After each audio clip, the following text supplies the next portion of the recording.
Hi, everyone. Thanks for joining us. We have two terrific poets with us today, Susan Hayden and Kim Shuck. Susan will read first and then Kim. Susan Hayden is a poet, playwright, novelist, and essayist.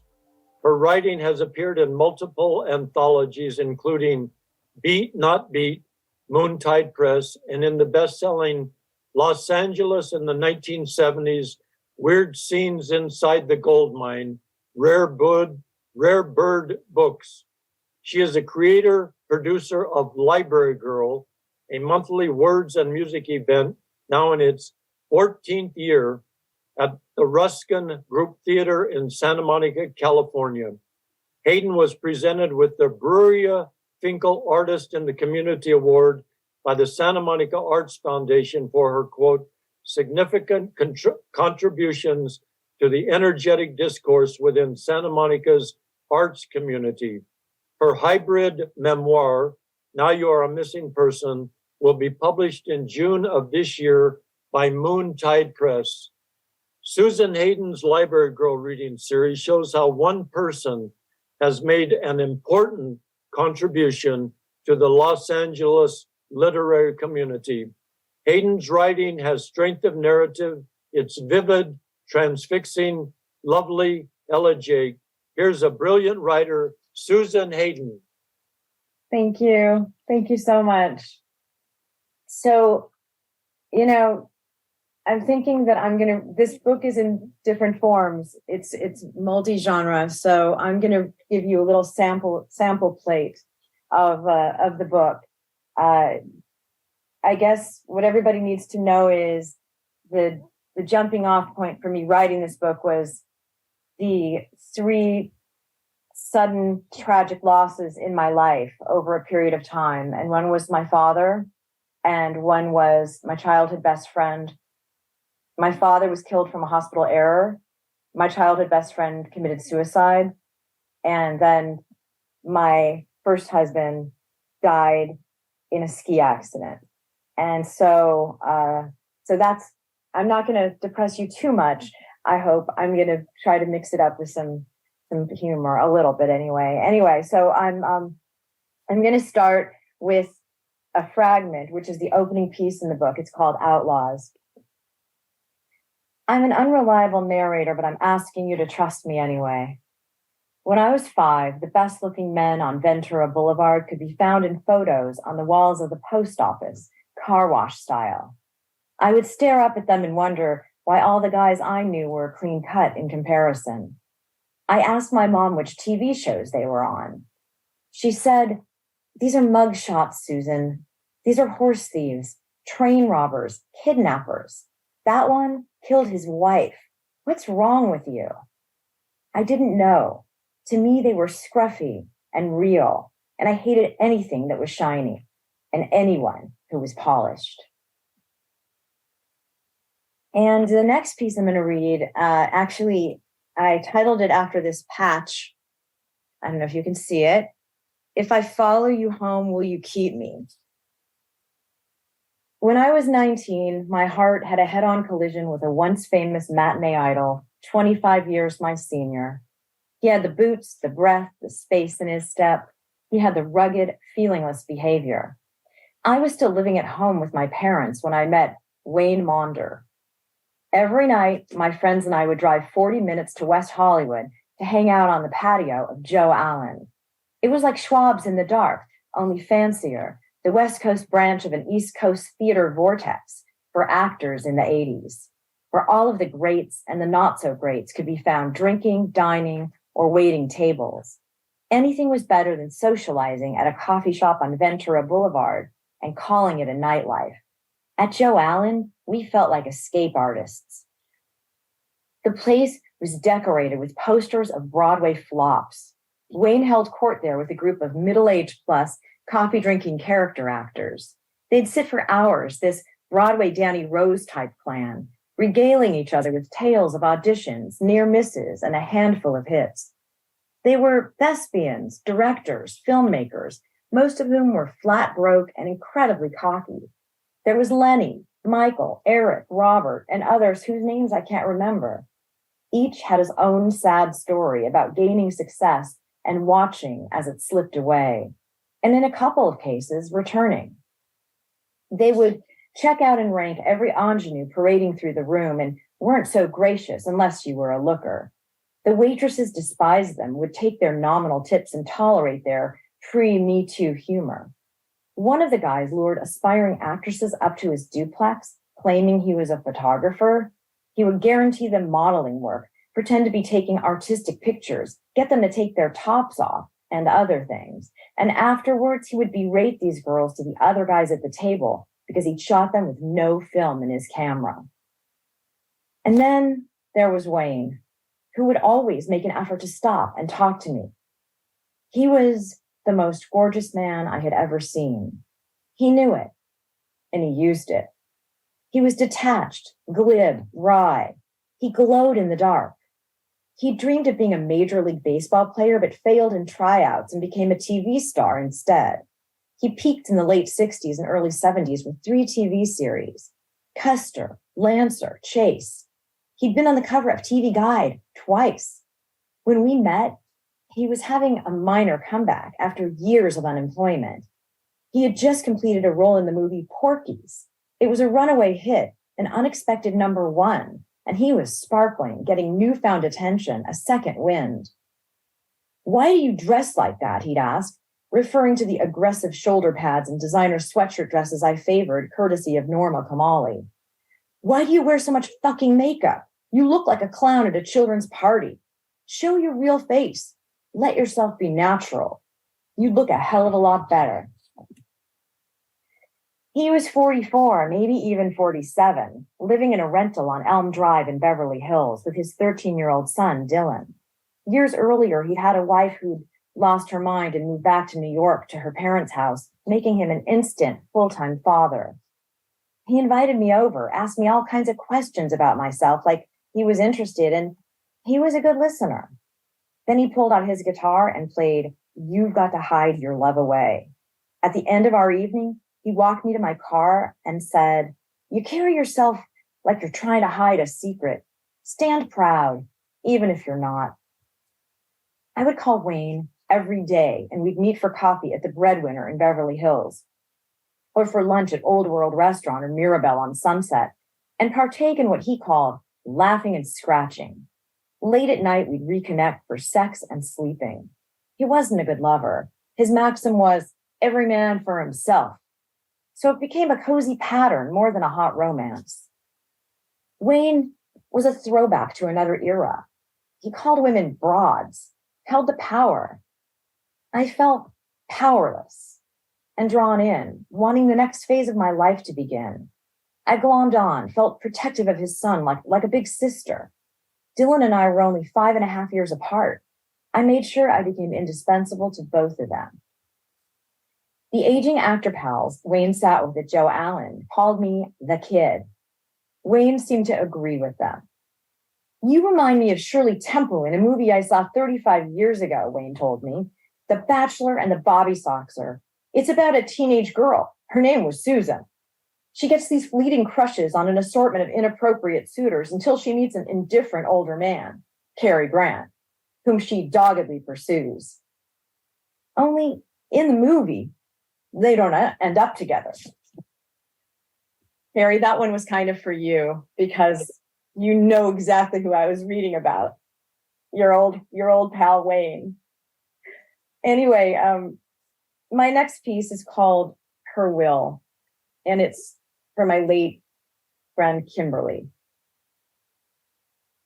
Her will was written with a big banana on personalized stationery when we were 10.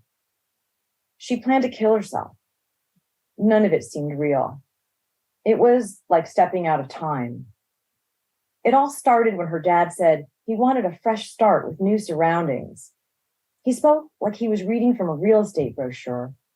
He'd recently joined the Ferrari Club of America, left their house on Addison Street and headed north on the 101 in his Dino 246 GT from Encino to his new family in Calabasas, a concrete village he had developed from dirt roads and shacks, filled with Mediterranean-style subdivisions, stolen its core. He was an international architect, created whole neighborhoods, won the Golden Nugget Award, the Home of the Year Award, but he never built a space and stayed long enough to make her feel safe. She was leaving her mom a hopeful watercolor she painted called Kimmy's Clouds. It showed how she imagined the sky without pollution. She was leaving her brother the key to her Have a Nice Day smiley face diary. She was leaving me the trendy clothes her dad had bought her on their love replacement shopping sprees. Chemin de Fers from Fred Siegel, silk blouses from Maxfield Blue, her Laura Ashley everything. They wouldn't have fit. She was 4 sizes smaller. When she handed me the other half of our 14-karat gold mitzvah charm, the one we'd split the year before, I thought I would die. It was a lopsided heart with a jagged edge. We wore it on gold chains around our necks to show the other kids at school that we were part of a 2-piece set. In Hebrew, mitzvah means watchtower. It also means emotional bond. I could not imagine the world without her. It was she I counted on most. I was that person for her too. So I wouldn't open my hand to take the charm. That would have meant accepting her decision. That would have made me her accomplice. I needed to talk to an adult, but her mom wasn't home. I had to change her mind, prove that there were reasons she mattered. I begged her to tell me what she valued about herself, about her life. She couldn't think of anything. I made a list in my head of all that I loved about her, the longest list I'd ever made about anything. There was so much to love. Little things, big things, invisible things. I spoke that list to her, named everything I could think of. She listened. She even laughed a little. Then I made a cave with my arms, cocooned her. Her body shook at first, and soon it softened. She put the pen down. We stayed like that in silence for what felt like hours. In years to come, her dad would get a secret facelift. He'd tell his daughter that he was just going in for a minor procedure. He'd have a stroke on the operating table, get locked in syndrome. The doctor finished the surgery anyway. She would ask me to accompany her to the hospital, thinking it would cheer him up. Her dad's face looked a perfect 35. His whole body paralyzed, but his brain still working. I could see he recognized me, though it had been years. I would talk to him about Southern California architects, Holkard, Lautner, Gesner, how on every birthday I would seek out and drive to a home of architectural note from an old movie or a TV show, and it would remind me of him. His eyes would light up. He couldn't speak, but he could see and hear and understand. His new, flawless face showed signs of sorrow and regret. It was like at last he had the right words for his daughter, yet he couldn't speak them. This would be the end of her. This is a fragment I'm going to read called Stuffed. I wasn't into drugs and alcohol like everyone else. I was raised in a milk without meat, kosher household, restricted, so I'd sidestep. I ate my way through the valley. Chocolate sodas, greasy cheeseburgers, and salty fries at Fire Brigade. The zoo and Pig's Trough at Farrell's, whether it was someone's birthday or not. And Mike's Pizza. I'd stare through the window, watch the chef in action, and pretend I was the dough that he was tossing, twirling, kneading, instead of what I felt like, the sawdust beneath his feet. I ate to fill a blank, one I felt in the form of a gaping hole I couldn't name. And this is from my father. It's called Starstruck. It's a true story. I mean, they're all true stories, really. Starstruck. I was 6 years old and having lunch at the farmer's market on Fairfax with my father when he pointed out a small, round man in a dark overcoat. He was wearing a tilted gray fedora, sitting on a bench, drinking coffee and smoking a cigar. See that guy? He's the most acclaimed movie star in the whole world. Go ask him for his autograph. Edward G. Robinson was perched in the vicinity of Dupar's. He looked like many of the other older actors who congregated there, only he was by himself, with that faraway look in his eyes and a hard shell around him to ward off looky-loos. I had no idea who he was, felt embarrassed and shy about approaching him, but my father persisted, wouldn't take no for an answer. "Excuse me, Mr. Robinson, may I have your autograph?" I asked. "Why, sure, young lady, and who shall I make this out to?" he inquired, scanning the area for someone much closer to his age who surely would have recognized him and wanted his valuable signature. He found my father leaning against the wall of Dupar's, trying to act nonchalant. He locked eyes with him, shook his head, and grimaced. Then he smiled, tore off a piece of paper from his placemat, and wrote, "For Susie, with every good wish, Edward G. Robinson." On the drive back home to the valley, my father's voice was trembling with glee and wonder. "Put that away somewhere safe. It's worth thousands of dollars. He's Jewish, you know, from Romania, like your grandparents. His real name is Emanuel Goldenberg, but those in the know call him Manny." I lost the autograph. But when I married Chris, we would watch Edward G. Robinson movies at home together all the time on the VHS, and I would wish my father had been alive so I could tell him that his favorite actor had become the one I most admired. I wish I could tell him that I have never witnessed a more captivating presence on screen, that there wouldn't be a Brando, a Nicholson, a De Niro, or a Pacino without him.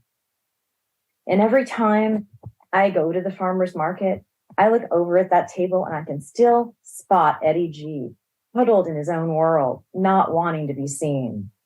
He's been gone since 1973, but he is always there. And I can feel my father, who is also absent and yet ever present. He's been gone since 1995, but his dignity and strength remain a blanket of protection. His sense of invisible magic, something I forever will be seeking. And this is kind of an abbreviated story of what happened to my father. It's called gross negligence. Now he was in a coma. He'd survived all-day surgery for what turned out to be cancer of the esophagus. He was aware and awake, but then they pulled out his breathing tube too soon. There was a code red. No one thought to do a trach. He was left without oxygen for 11 minutes. It was a resident's fault. Part of the training was to work 72 hours without sleep. He was unresponsive, on a ventilator and a feeding tube for 2 months. Our family didn't want to let him go. His color was good. He was gaining weight, and when I was in the room alone with him, it was as if he could hear me, like he was listening. His blood pressure would go down when he'd hear my voice. The OJ trial had begun, was on the overhead TV in his hospital room for weeks. And when we would arrive at the hospital first thing in the morning, we'd find the nurses sitting in the visitors' chairs, hooked to the television screen. Johnny Cochran made his opening statement for the defense. I watched Denise Brown testify that her sister was an abused wife. I brought in a boombox and played him the songs he most loved. My Favorite Year by Michael Feinstein, the entire soundtrack from Phantom of the Opera. I wanted to wake him up. I wanted to buoy him up. Everything on him just kept growing, like someone who was healthy. His fingernails needed clipping. His beard begged for a trimming. He was a tidy man, distinguished, impeccable. He'd had a legendary beard that he paid a beautician to trim once a week. Now he was starting to look like Howard Hughes. I bought a clippers and a scissors from home. I brought clippers and a scissors from home, pulled them from my purse. First, I cut and filed his nails. Then my mom and I took turns trimming his beard. We did a horrible job. It was ragged. I realized in my whole life as his daughter, I had never once touched my father's beard. He was untouchable until he wasn't. This is called Book of Bargains. I was born at this same hospital, the one that killed my father. They billed my family over $1 million for a medical crisis they created. We settled out of court for a nominal amount to avoid a trial we would probably have lost, since jurors are known to side with doctors in medical malpractice lawsuits. When I was little, I could never pronounce this hospital's name, would tell people that I was from Sears. My parents purchased me from a catalog. This is called Sweet Tooth. My father was a leg man. On his 60th birthday, he'd asked me to buy him a woman's thigh made of chocolate from Godiva in Beverly Hills. They were sold out, so I bought him a semi-sweet telephone instead. He would call me from his real phone, the rotary, and say, "I'm working on the dial center now," or "I've just finished off the receiver." And I have, how's my time, Harry?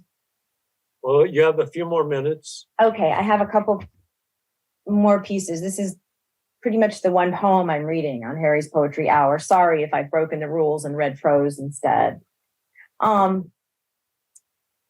So this is moving way down toward closer to the last third of the book, actually the middle of the book, after the relationship with Chris and the night that he goes missing. And it's called But What About Odetta? But what about Odetta, our son asked, when I told him his father was missing in the snow. She was his favorite singer. This was to be her final tour. She was 77. He was 11. We had tickets to see her in concert, had been planning it for months. He cried when I told him we couldn't go. Our son was used to his father taking off to the woods or the rocks, some river or slope. He could be late, get lost sometimes, or snowed in, but he'd always find us and catch up to whatever we had planned. Our son asked if his dad could just meet us at McCabe's when he got home.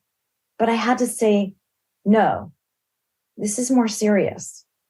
I needed to drive to Mountain High while listening to car radio news updates. I needed to wait there for my husband, for his father to be found, one way or the other.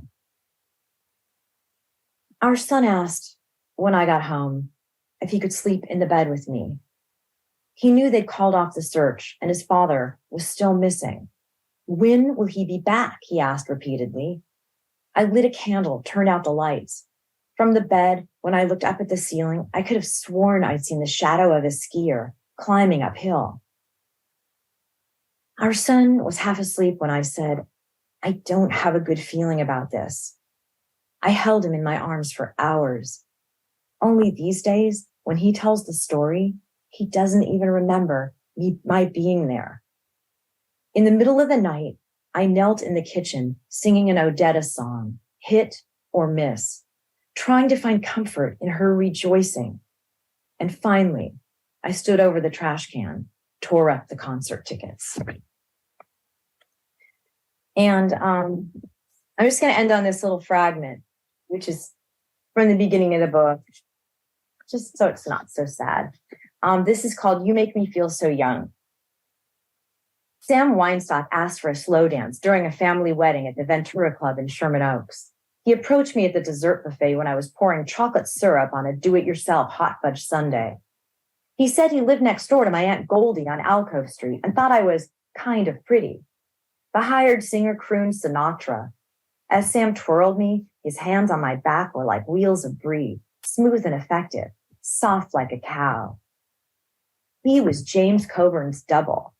I'd seen Ride Lonesome. I already knew my future husband would be like a steak at the palm, a prime porterhouse, rough-hewn on the outside, tender underneath. I told him I was 6. He told me he was 40. I told him he smelled good. He told me he'd bought his cologne at Rexall. I remembered Mom once said that guys who wore Canoe by Dana were cold and hungry. Thank you. Thank you, Susan. Thank you for such a loving, vibrant, and poignant reading. Your poems for your dad and for Wayne, they're just beautiful. you've done so much for the literary community in Los Angeles for many years. You've given so much. And I'm real glad that you're having your book come out. You just have such a fluency in your writing. And you've done what poetry does, and that's get an ascent out of the descent. And the subject matter is love and death. And I'm just always very moved by your writing and your work for the literary community. What does the title of your book, Now You Are a Missing Person, come from or refer to or mean? Well, it actually is the first line of a poem that I wrote about Chris when he was missing in the mountains. And the poem is, that's how I got the title of the book. But I wrote the poem, or a kind of rough draft of the poem, several years ago when I was taking a class with this guy, Rick Bursky. He's this amazing poet and teacher. He teaches at a UCLA Extension. And he's helped me a lot with editing at times. And he's an amazing poet. And I wrote this kind of like rough draft of the poem. And it was it was depressing. I didn't like it. And so I put it aside. And then when I started working on these other pieces, it was just kind of hovering. And I was like, I'm going to work on this again. And I can do this now. It's been a few more years. And it's incredible how grief changes with time, as you know, as we all know. And I felt like I had more room and more perspective to be able to write about what happened to Chris. And to our family. And so I finished that piece, but I still didn't know that it was the title of the book. And I went through a couple different titles for this book. And then all of a sudden I just woke up, it came to me, and I thought, this is it. Because once all the pieces were together, they were about missing people who I'd loved and lost, but ultimately the missing person is me. Ultimately, I was looking for myself my whole life and others, and feeling like, if I'm just with this person, I'll be whole, and that thing. And it took really losing these key people in my life to make me realize that I needed to find my own sense of self away from anybody else. I needed to belong to myself. And it really took me many, many years to get to that point. And I would say the last major loss, Chris's loss, is the one that led me to that place. And it's an ongoing process, obviously, but just being able to identify that it wasn't really about all the people who I'd lost. It was about finding myself and my sense of self and self-love. Well, I'm thrilled that your new book is coming out, and we all know that you're a treasure to the literary community here in Los Angeles. So thank you for not only your own wonderful poetry, but all that you have given to the literary community. So thank you, Susan Hayward. Hayden.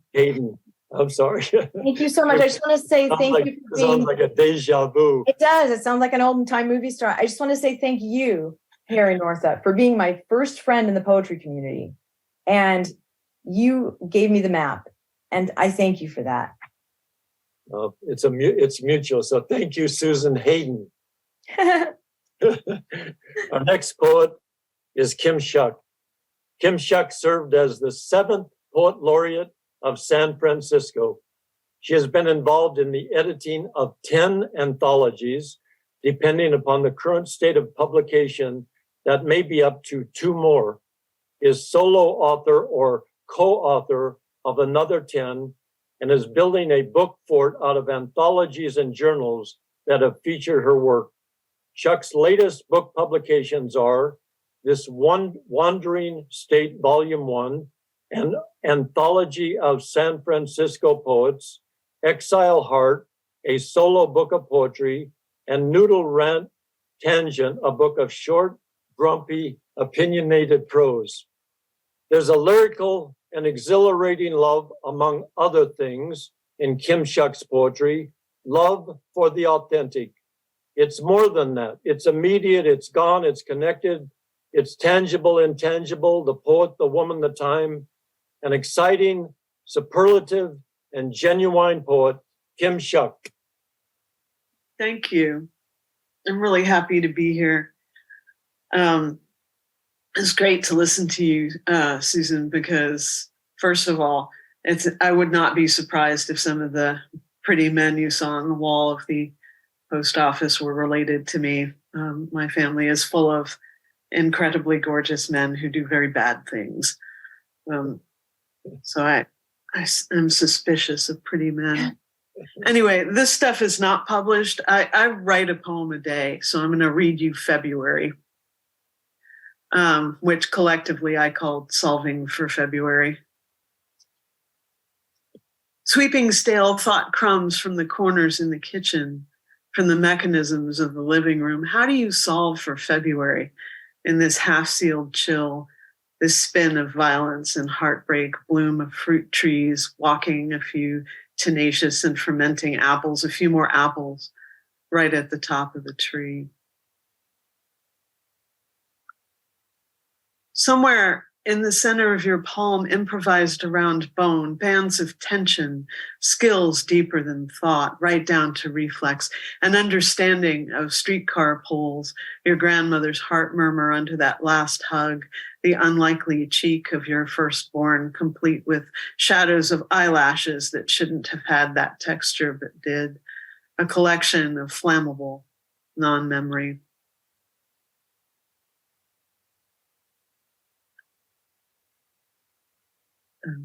This valley was a bowl for orchards, and there just up the hill, white blossoms on a gray tree, talk story of a settlement, a vision of braided and twisted nature, soaproot who grows where she always has, calls, and we have bolted, escaped, we walk where we will. Setting imperfect prayers, stitching old stories with types of love we actually know. All of the rivers change to bring us closer, hiding nothing as is essential for both. And someone right now is trying. There is no book in particular, rhetoric be damned, that carries a central truth closer. Finally, just the truth shiver and the most complete ache of intention it's possible to offer. Playing object permanence with rain clouds. How song the day after how collect the sky, the robins in the lichen tree in the loquat, and the survivor of the Somali Civil War remains as predicted, patient and graceful, representing her district in spite of sometimes dangerous weather. This mountain and the resolve of Ilhan Omar are comfortingly intact.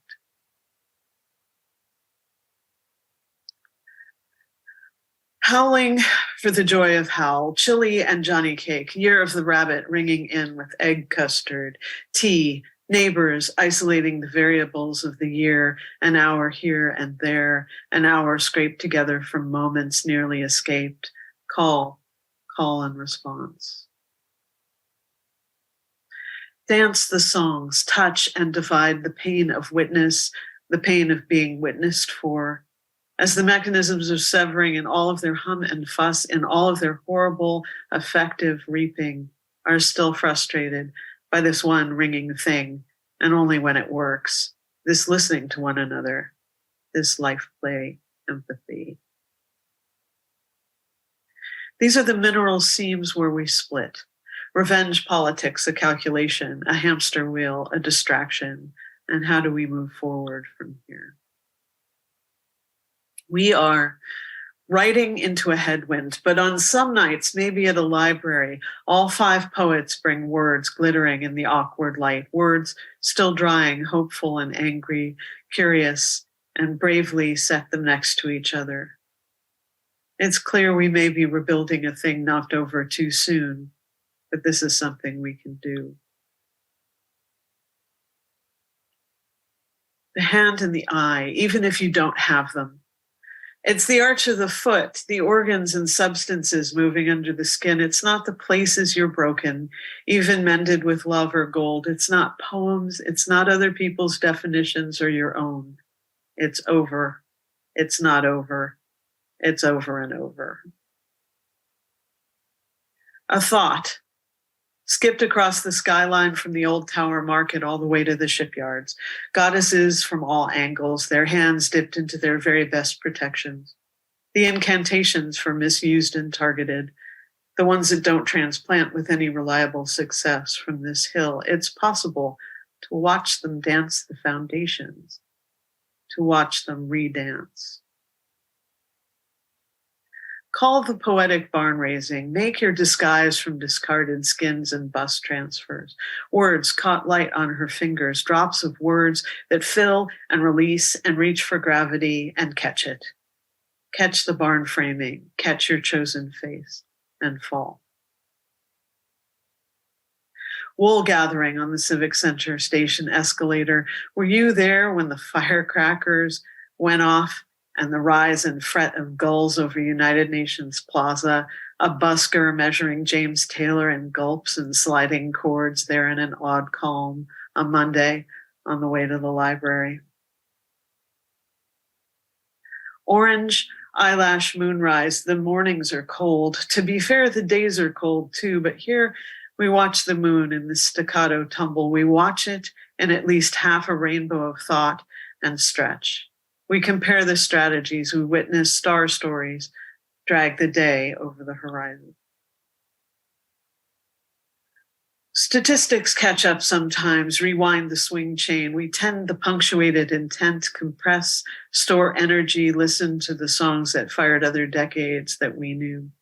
We sing them, gifted by older times, yet we plan the reading. We mourn the past, we shake out our muscles, and we prepare. Mythical medicine, baffled in pre-dawn clouds. Sometimes the road is closed. Storm, fire, sometimes the road is closed. This is not longing. These abandoned foundations, these bricks we make, building a stair, a way out, a way down to the river. I don't know what that cord was, the one they wove on the old home site, weathered out now, but there are days when the sun and moon are in the sky at the same time, and there is always the rumor of a cure. Growth rings tight, a solid single 5-flex trunk trimmed back against the wind and the storm of these months. We do what we can. We release what we can to make light the freight of the living.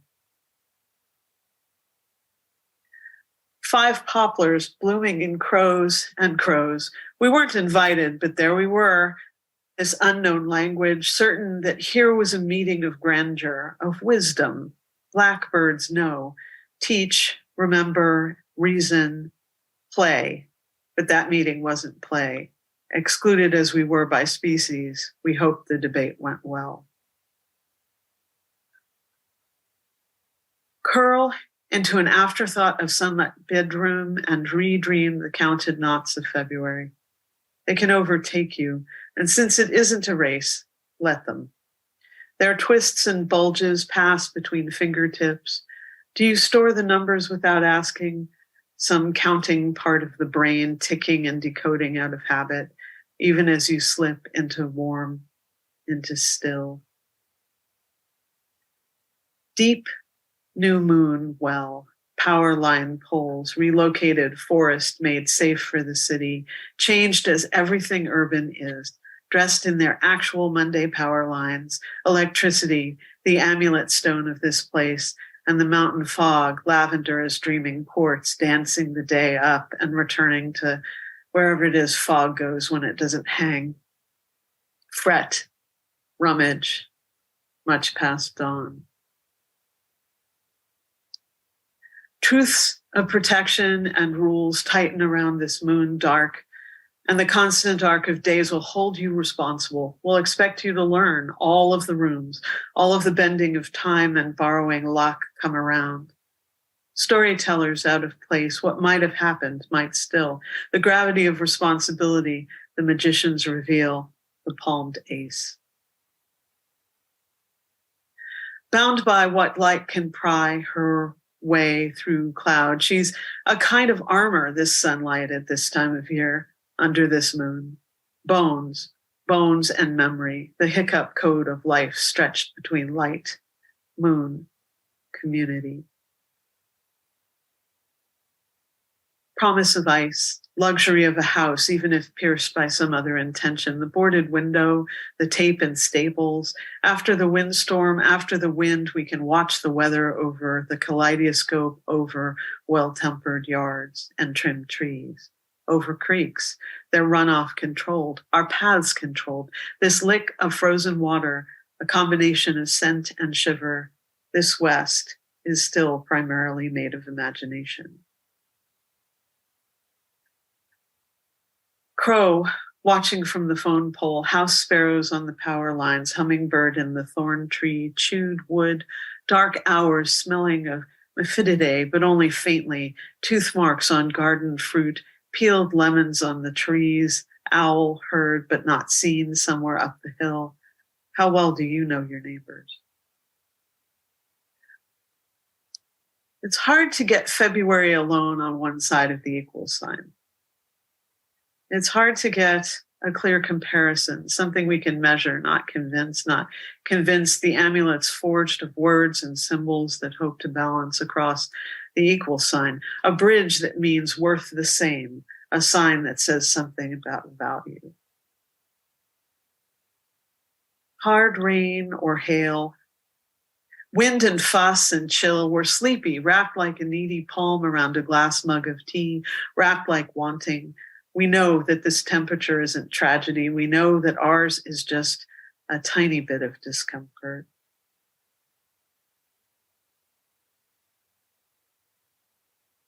I didn't see the lightning, but it must have been close. The thunder speaks directly to my heart, and like my great-grandma, I walk outside to feel it through air, to be shaken directly without the husk of a house in just a cotton button-up and jeans, bare feet on the iced porch. And finally, month, sown down by the storm, hard rain, embroidering each day into memory, into close colors, into fruit blossom, shades the petals, setting plums, cherries, afternoons to be picked later. Thank you so much for having me. Well, thank you, Kim. You have such candor and you live in the present. And even though you include, as you mentioned in one of your works, bones and memory, and you have such a strength of fluency and confidence and love of community. When did you write your first poem? This is a question people have been asking me since I got named Poet Laureate, and nobody remembers. My mother says she assumes it was in first grade. I've asked. So I had two great grandmothers until high school, and most people don't get that, but I did. And oddly, one of them died because of hospital error, actually. We could talk about that privately maybe, but I spent a lot of time around them. And as a result, even if I wasn't sort of an odd cultural mix, I would probably be strange because I spent a lot of time being raised to a set of expectations that are not current and are about community and that sort of thing. I feel like my great-grandmothers would have known when I wrote my first poem, but nobody seems to now. Where did you grow up? Mostly in San Francisco. I was born and raised in San Francisco. What is it about the poetry form that attracts you to it? My ability to have total say over the structure. My great-grandmother May spoke Cherokee. And my mother's side of the family spoke Polish, two forms of it, one of which was very, well, now I don't have to explain where this is. My grandfather's family was from Przemyśl, which is where you see all the people coming in from Ukraine. I used to have to sort of describe where that was, but now everybody can pretty much picture it because you see it on the news all the time. And my my mother's family was from outside of Lviv, which is in Ukraine now, but was sort of, they were, Polish Jews from outside of Lviv. And so I have a really specific accent, and it's absolutely archaic. And neither of those languages were ones that if you cited them on an application for college, anybody would find any utility for, And when I was growing up, it was still the Cold War, so nobody wanted to hear about speaking Polish anyway. And so the way I use language is pretty unusual, I think, I'm told. And so I've written a lot of essays, but they tend to take strange forms. And I really like poetry because at least for the last 20 years, nobody's called me out on anything weird I did with the words. You just have such an unending, you are in a way an unending poem. You're just so connected to your work. Do you rewrite much? Almost not at all. I have a good friend named Paul Corman Roberts up here in the Bay who is a fantastic poetry teacher. And he tells me a couple of things about poems that rewriting is a secret to good poetry, and I don't. And that you're not supposed to have favorite poems of your own, and I do. So I think for the most part, he's probably right. But I think we also all find our way. When I was doing research and reading your poetry, I mentioned it in the intro about how you're immediate in your work and you put it down, and then it's like tangible and intangible. It's just the way you move through time and through the poem itself. It's very human. And I really appreciate that. You mentioned college. Where did you go to college? I went to SF State. And I got into other places. I'll tell you why I went to SF State. I almost ended up at Pitzer, but the prep school I went to was really excited about any sort of fancier school than anyone would end up going to. And so I got accepted at a bunch of places, and I just went, you know what? I'm going to wreck your numbers. I'm going to go to San Francisco State. I'm not the only person who didn't enjoy high school. I had some pretty wild experiences. San Francisco State has quite a poetry reputation and tradition, doesn't it, with all the reading series they've done over the years? Well, so here's one. My real education in poetry probably came from the fact that my poetry mom, Carol Lee Sanchez, ran the coffee gallery readings in North Beach for some years. So I got to hear all kinds of people who we now revere live while I was sitting under a table with a green crayon drawing on a piece of paper. And Carol Lee ran the Poetry Center for a while. And she also started California. Well, she altered the Pegasus Project into California Poets in the School. So I've known a lot of incredible poets and gotten to hear them, which I think gave me a lot more permission than maybe going through any creative writing program would have. My degree is in textiles. I have an MFA in textiles.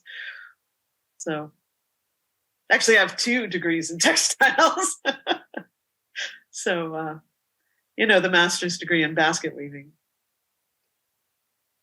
I'd like to bring Susan on, and both of you have done a lot of work in the community, and I was born in 1940, so obviously I'm older than both of you. And in my lifetime, and in yours too, we've seen so many changes, not only technically, but, the women's movement, the civil rights movement, Chicano, multi-gender, et cetera.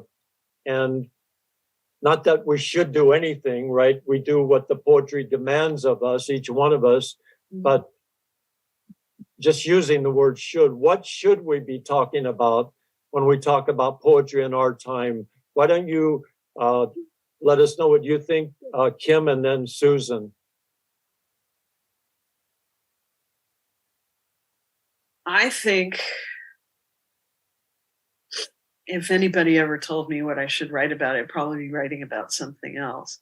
But I feel like we need to listen to one another. I feel like the way forward in my work right now is collaboration, deep listening to one another. And I think that's one of the great things about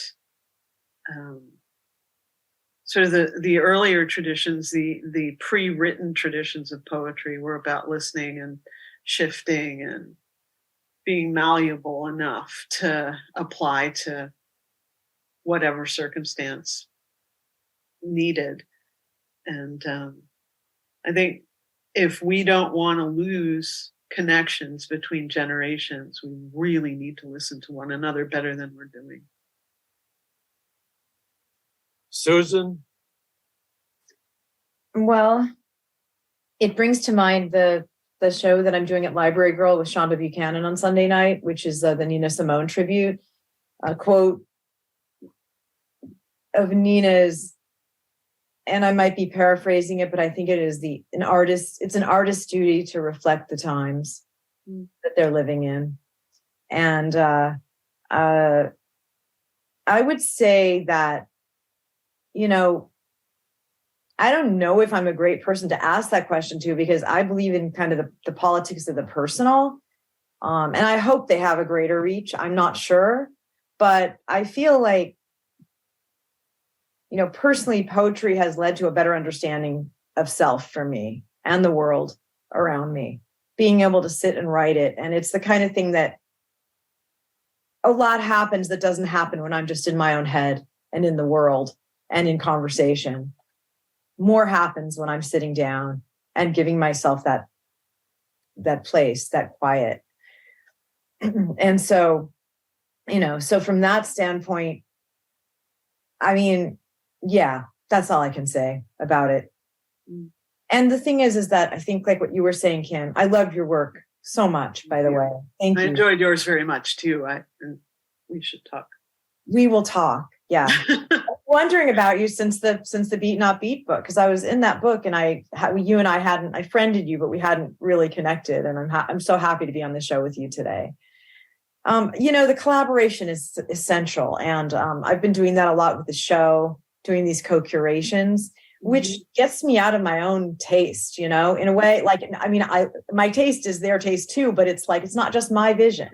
And I feel like it's keeping the show alive by bringing these other, someone else in and then starting a dialogue about how to create a show. And it seems like almost every show this year has been a co-curation. It just kind of happened that way. And that keeps it fresh. And also it opens me up and keeps me connected. And so, I haven't so much collaborated. I've collaborated when I was, when I've done playwriting, but as a poet, I haven't collaborated. I haven't run workshops or anything like that, but the show definitely keeps me connected to this community, and the community keeps growing and changing. And it's this community that really saved my life after my first husband died. They were there before he died, and I kind of, not let them go, but I was in my own world and raising a child and in a family. But when I got, when I was alone and I didn't know who I was going to connect to, they were there. And I feel like that's something that poetry does, is connects all of us in a way that nothing else does. And what I love about, I know this isn't really the question you asked, but it's just making me feel this, is that what I love about the community, at least I can only speak, I've only lived in Los Angeles. I did get into San Francisco State when I was in high school. I wanted to go there for their theater department. And my dad, my overprotective dad that you just heard about, wouldn't let me go to San Francisco.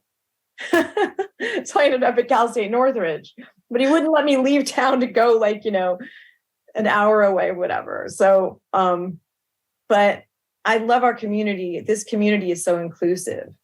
And I just feel like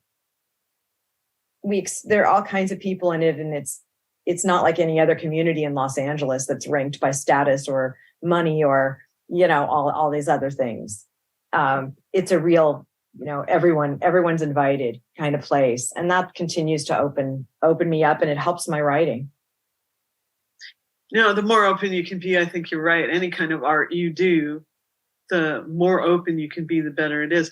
We, some years back, the local fine arts museum had asked me to help them curate Indigenous artists for evenings. And they asked me a couple of times. And I said, actually, after the third time, I said, if you keep asking me, all you're getting is my opinion, right? Which I appreciate, of course. And I like what I like, but probably if you want to call it any kind of broad-based thing, you need to bring in somebody else. And that whole idea of adding other people to the curation is really sort of important, particularly once you've figured out what you think curation looks like. Because we all kind of do it differently, particularly poetic curation is really a specific art form, I think, separate from the poetry itself. And whereas you can find all kinds of things that explain to you how to poet, there's not a whole lot of stuff out there about how to curate poetry. And so I think it's always really interesting to set up collaborations in those ways to get, other opinions and other visions. And absolutely, yes. And, well, being an actor, obviously, when you work in film, it's collaborative. And working here at MPTF, we're not working, but doing the poetry show, which is pretty amazing to do a poetry show in the motion picture home. I mean, you have a non-commercial art form in a commercial, the most commercial city in America. But I enjoyed both of you for not only your wonderful poetry, but for your erudition in poetry and your openness and your sense of community. I always have said that it's important to have community so that each community and poetry so that each poet can go further. So I want to thank you very much for your generosity, for the people here at MPTF and beyond. And finally, what I'd like to say before we close is I want to just mention what we have next week. Next week, we have the author and literary scholar Willard Spiegelman will read from and talk about his new biography, Nothing Stays Put, The Life and Poetry of Amy Clampitt. Amy Clampitt came on the scene, I think it was 1978. She had a poem published in the New Yorker, and then she had 48 poems published in the New Yorker after that. In 1983, her book, The Kingfisher, brought her instant fame at age 63. So you have obscurity, a woman from Iowa, worked for Oxford University Press and then the National Audubon Society, a woman who loved naming, things, flora, fauna. And it's just really a wonderful story. So he'll be here. So that's coming up next. So thank you once again, Susan Hayden and Kim Shuck. I love your reading. Thank you.